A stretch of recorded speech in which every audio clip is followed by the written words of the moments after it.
Welcome back. Ever wondered how platforms like YouTube manage millions of videos uploads daily while ensuring every video gets a thumbnail? The secret lies in a simple yet powerful system called work queues. In this video, we will break down how work queues simplify page processing, enhance scalability, and make task management efficient. So, a work queue, let's just try to answer the question of, let's see, where is it? Yeah. Let's try to answer the question of what is a work queue. A work queue is a scalable solution for managing tasks.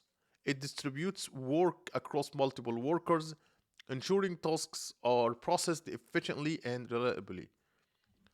Let's try to understand why it's powerful. It's powerful basically for three reasons. And the first one, it's like the tasks are split into smaller independent units, allowing parallel processing. Second thing, they provide fault tolerance, like if one worker fails, another picks up the task. And third, they are easy to scale, just add or remove workers based on the workload. Okay, let's take a real world example so we can understand that. Let's say that we have the client, or like our front end. And our front end needs to upload files and stuff. So it will send the videos to our videos API. Let's make this quite bigger. Okay. Our videos API will save the data, first the metadata in a metadata database. Metadata DB. And we will have like a file storage to store the videos in them.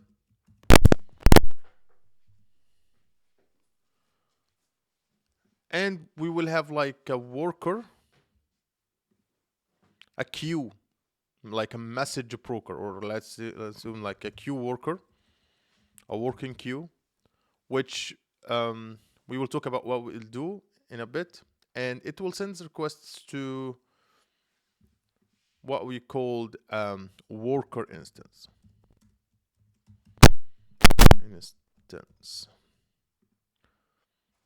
And the thumbnail will be updated to the file storage. Let's add here the thumbnail.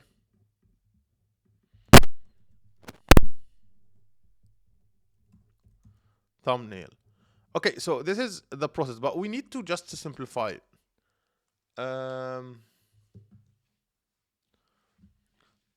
user uploads a video, okay? And the video goes through apps frontend, for example. This triggers the system to take an action. The API stores the video in file storage, okay?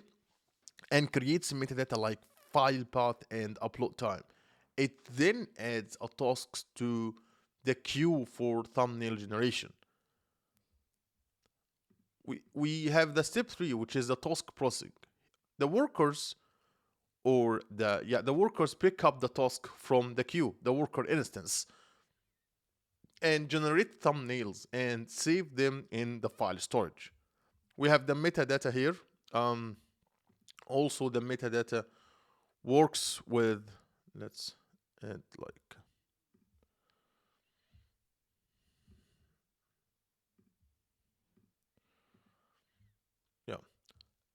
we have here the metadata, like once done, the worker updates the metadata with details about the generated thumbnail, for example, like its location and processing status.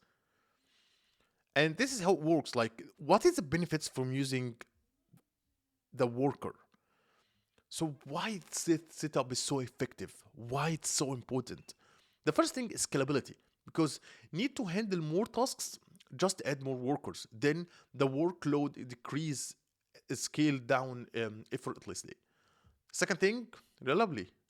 If a worker fails, the task stays in the queue, in this queue here, and it can be picked up by another worker, ensuring no tasks is lost.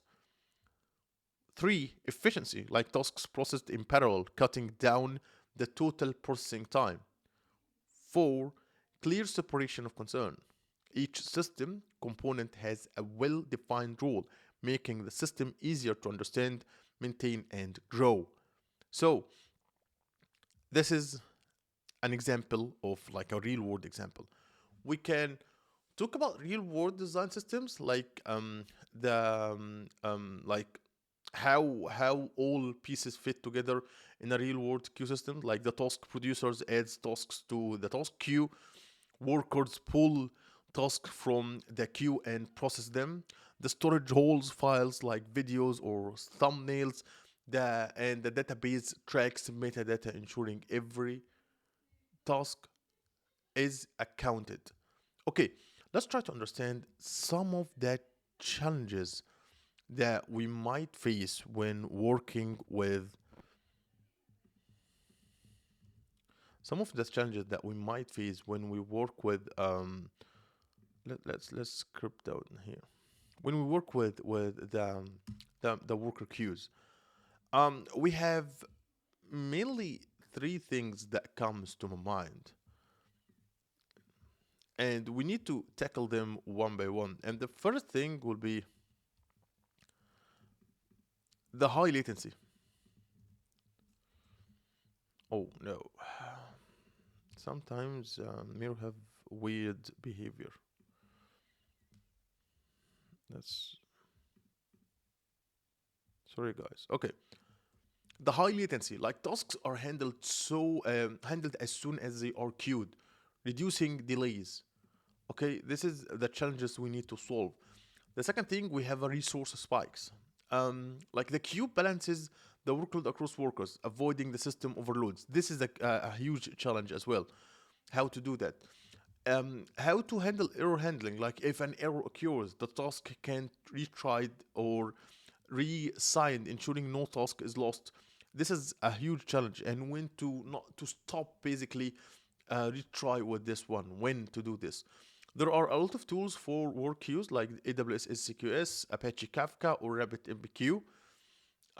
Yeah, there's multiple tools. You can use every one of them. I highly recommend using Apache Kafka. It's ideal for high throughput environments. There is AWS SQS, like a full management queue service for cloud applications. It depends on your preferences to use which one and your system requirement. So let's talk about some closing thoughts. Our work queues may seem simple, but they are a game changer for managing tasks efficiently. Whether you are handling video uploads, large scale data processing, or any repetitive workload, work queues ensure scalability, reliability, and simplicity. Remember, simplicity is the ultimate sophistication. Work queues prove that even the simplest solutions can deliver powerful results. If you found this video helpful, don't forget to like it, subscribe, and hit the notification bell so you never miss any video. And see you guys in future videos.